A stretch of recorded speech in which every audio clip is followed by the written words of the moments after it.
Hi, Jordana. Hi, baby girl. You want to hear what I have to say, don't you? She is so intent on getting over here. Would you breathe with me, please?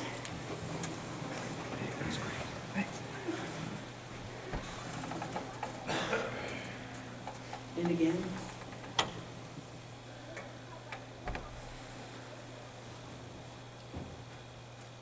And one more time.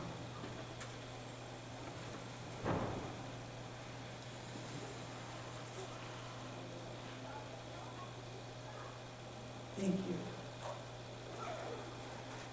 So we are in the middle of a series of talks on back to the basics.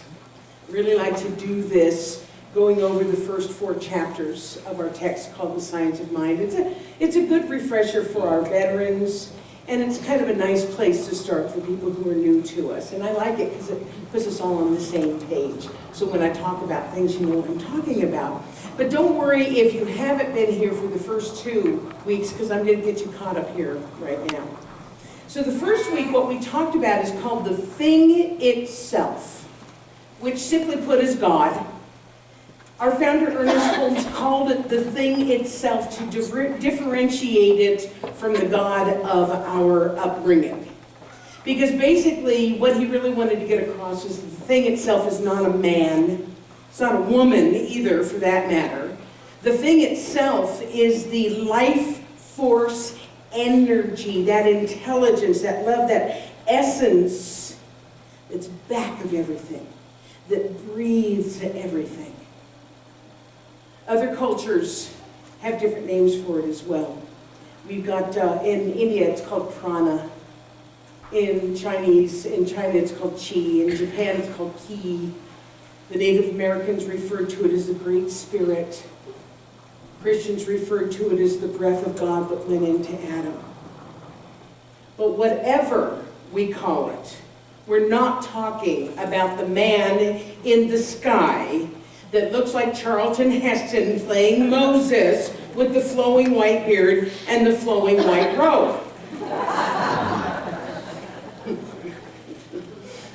We've all heard the saying that we are made in God's image and likeness, but actually the opposite is true. Judeo-Christian, when they were writing the Bible, when they were doing the oral stories to each other so that they could remember their history, actually made God in the image and likeness of their leaders who were old, bearded, grumpy men. That's where it came about. So as we explore this idea of the thing itself, we're coming to understand that God is so much more than this anthropomorphic figure out there. It is the all and everything. It has no beginning. It has no end. It is in and through and around everything. It is infinite. Just breathe that in for a minute. It is infinite. I love this quote by William Blake. It's attributed to Aldous Huxley, but William Blake wrote it first. If the doors of perception were cleansed, everything would appear to man as it is, infinite. I'm going to read it again because it's such a good quote, and I mess it up. If the doors of perception were cleansed, everything would appear to man as it is, infinite. Infinite.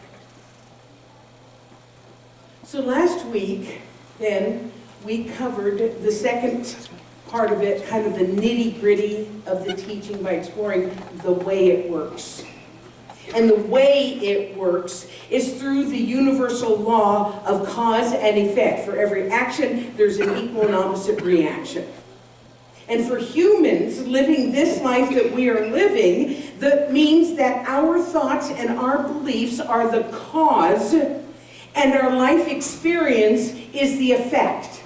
Does that make sense to you? Our thoughts are cause, and our life experience is the effect. So the analogy that I use a lot, my foundation students can say, we've talked about this, I talk about it often, because I don't know a clearer idea of explaining the creative process, and that is to liken the law to the soil.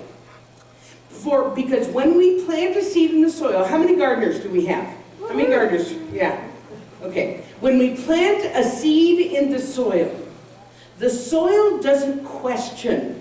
It doesn't change what it is that's been planted. It simply produces what's been planted, right? In other words, we choose the seed that we want, and the soil working in harmony, in conjunction with the seed, produces what it is that's been planted. Well, this is how the law works in our lives. It beautifully and perfectly and with exactness produces what has been planted into it. No questions asked. Here's the tricky part, and we've all experienced that. In our lives, the seeds that have been planted are thoughts and our beliefs and what we focus on, but unless we are not very deliberate about the thoughts that we are planting, we end up getting the results that we don't necessarily want. Anybody? Yeah. What happens is our thoughts are very often very unfocused and they're haphazard. I mean, can you imagine a gardener just walking up to the garden and just saying, here, produce what you want, soil. I don't care. It's okay. Yeah, I kind of like tomatoes, but no, it doesn't happen like that. It's very deliberate, right? Why are we not as deliberate with our thinking as we are with our gardening? So if they're unfocused, if they're haphazard, we get haphazard results. Because this natural spiritual law is acting upon our thoughts, and it delivers to us what it is that we think about and what it is that we focus on. So obviously that's good news for some people, not so good news for other people. It's good news if you are demonstrating the kind of life that you want. It's less good news if you are continuously creating and demonstrating things that don't serve you. So what that means to us is that we need to start being very conscious and very aware of what we're planting, of what we are telling the law to produce for us. Because if we're not, we get really mixed results.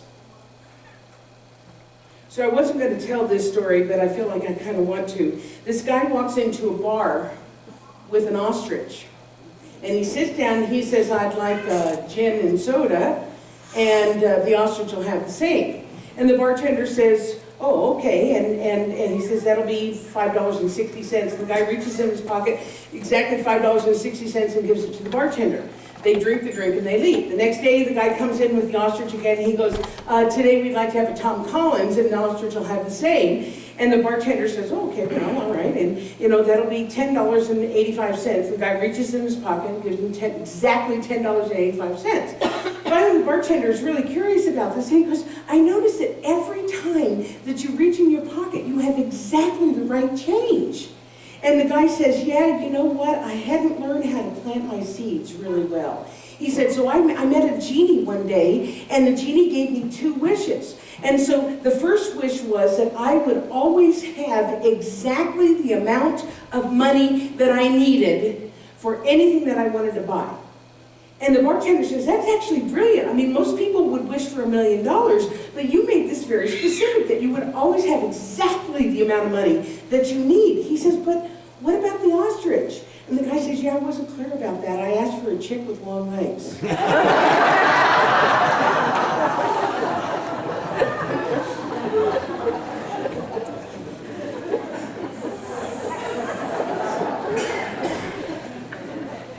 So now we get to the fun part, which is what it does. What it does. And simply put, what it does is create and express. By it, I mean God, life, whatever it is, what it does is express. And it is forever expressing, it is forever expanding, it is forever becoming more of itself, yearning to know itself more fully.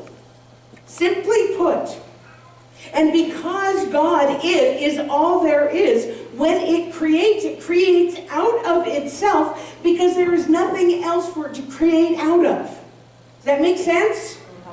We did an experiment in our foundations class this week where everybody was given a piece of tin foil, aluminum foil.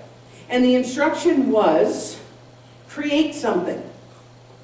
So we have 35 people in the class. 35 people starting with exactly the same material and 35 different incarnations of that. And they all explained, well, I have this, I have this, I have this, I have this. And when we got done, I said, okay, now make something else. Oh, no, blah, blah, blah, blah. 35 people, 35 different things. And even the things that were the same, like, you know, all the guys made airplanes, you know. You know, but they all look different. They all look different. So, because God is all there is, and it is making everything out of itself, that means that we are part of it so that it is expressing itself through us and as us. So if you think about it, our lives, as simple or as grand as they are expressions of God's life. We are one of the ways that the divine knows itself. One of my colleagues coined the phrase, and I just loved it. He said, "You are God at a local address." You are God at a local address. When I first got that concept, it blew my mind. Because I don't know about the rest of you, but there was a time in my life when I was pretty ashamed of who I was and how I was going about life. There were choices that I made that were not very good and not very smart. But then I realized this.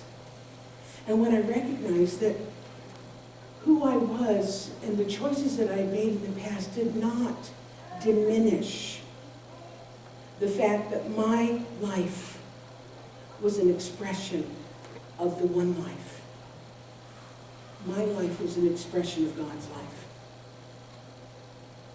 Imagine the freedom of realizing that I was here, I was living as I was living, I was allowing God to know itself as Pat, with all of her foibles and all of her humanness and all of her mistakes, and all of her talents and all of her attributes and all of her accomplishments. Was God expressing. That adage that says we are spiritual beings having a human experience is absolutely true. And humanness sometimes is messy. And even as messy as it is still one of the ways that the divine experiences and knows itself more. So what happens is that as we come into this realization, we become more conscious of who we are as little godlings. We become more conscious of what it is that we're creating. And we start to make choices that are more life-affirming and more positive and more expressive of our divine nature. And when we do that, that's when it starts to get really fun, because now we are co-creating as opposed to just haphazardly creating.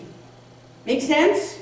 You with me so far? Because now, when we're working in conscious partnership with the law, we can begin to create a life that is honoring of who we truly are. Part of that means making room for our good. Making room for our good in all of its forms. We need to make it welcome. Ernest Holmes said, it is the nature of the universe to give us what we are able to take. It cannot give us more. It cannot give us more. I want you to think about this for a second.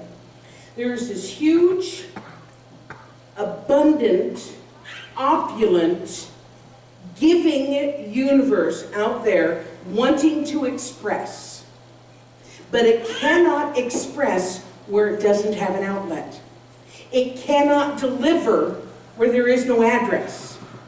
For example, another analogy I use all the time, I want you to think about the electricity that lights your homes and runs your appliances, okay? So that electricity is always available. It's always there. It is always active. It is consistent. It is reliable. It is always right there at our fingertips. But it cannot come into our homes without an outlet. It cannot flow freely without us allowing it in by plugging in the appliance or flipping on the switch. So the same thing is true about the thing itself and how it works in our lives. That all and everything is poised and ready to create and deliver. But it cannot deliver where there is no room for it,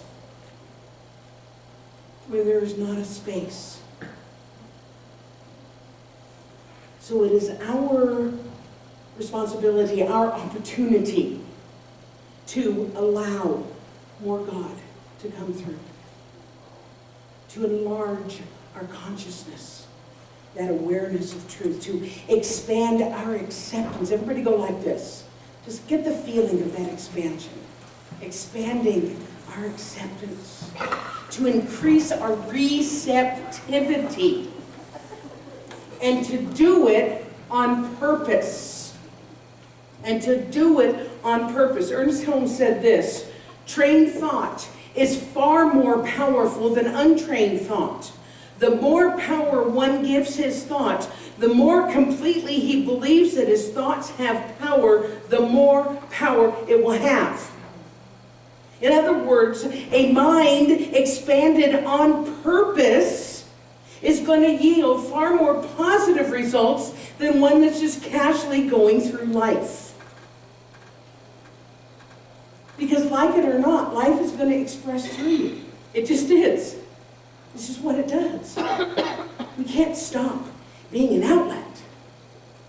But because we know that, because we are learning that, it is our responsibility to make the most of it and to do it in our own special and unique way. And this is my final point I want to make today. Ernest Holmes said, each state of thought taps the same principle, each uses the same law, is inspired by the same spirit, but each draws from a different result. Here is multiplicity proceeding from unity. This is what Emerson meant when he said that unity passes into variety. Now that's a lot of words to say that everything that we hear and taste and smell and touch and feel and experience is made of the same stuff. But each of us is making use of that stuff in our own way, which gives birth to the variety that we experience in life. It also means that we need to honor who we are and what we bring to the world. Because if we don't, without our individual expression, the experience of God is incomplete. The tapestry of life is incomplete. I know too many people who stop themselves from fully expressing that which is in their hearts because of comparison or fear. They have something to give. They have something to sing, something to say or to paint or to teach or to dance or to express, but because they may not measure up to someone or something else, they leave it dormant inside. And they don't realize that that's something that is wanting to come through is their divine self, wanting to know itself more fully. It is that part of God then is unexpressed. So I want to close with a teaching story. I love stories. I love metaphor. The master teacher Jesus also taught, not that I'm comparing myself to Jesus, but he did teach with stories, as you know. I've used this one before, but it's just so perfect. So I know you'll forgive me. A water bearer in India had 2 large pots. Each pot hung on the end of a pole which he carried across his neck. One of the pots had a crack in it. The other pot was perfect and always delivered a full portion of water at the end of their long journey from the stream to the master's house. But the cracked pot arrived only half full. For 2 years, this went on daily, with the bearer delivering only 1.5 pots full of water. So of course the perfect pot was proud of its accomplishments, perfectly performing its purpose, but the cracked pot was ashamed of its imperfection, and miserable that it was only able to accomplish half of what it had been made to do. After 2 years of what it perceived to be bitter failure, it spoke to the water bearer one day. It said, "I'm ashamed of myself and I want to apologize to you." "Why?" said the water bearer. "What are you ashamed of?" "For these past 2 years, I've only been able to deliver half of my load because this crack in my side causes the water to leak out all the way back to the master's house. Because of my flaw, you have to do all this work and you don't get full value from your efforts." The water bearer felt compassion for the old cracked pot and said, "As we return back to the master's house, I want you to notice the beautiful flowers along the path." Indeed, as they walked up the hill, the old cracked pot took notice of the sun warming the beautiful wildflowers on the side of the path, and it cheered some. But at the end of the trail, it still felt sad because it had only brought half of its load. So again, the pot apologized. And the bearer said to the pot, "Did you notice that there were only flowers on your side of the path, but not on the other pot's side? That's because I have always known about your flaw, and I took advantage of it. I planted flower seeds on your side of the path, and every day while we walk back from the stream, you've watered them. For 2 years, I've been able to pick beautiful flowers to decorate my master's table. Without you being just the way you are, he would not have had that beauty to grace his home." So what it does is to know itself through its creation.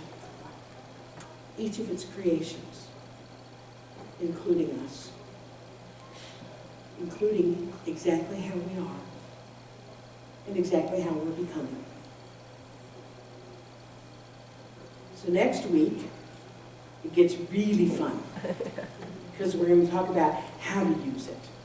I hope to see you there. Thank you for being here in service.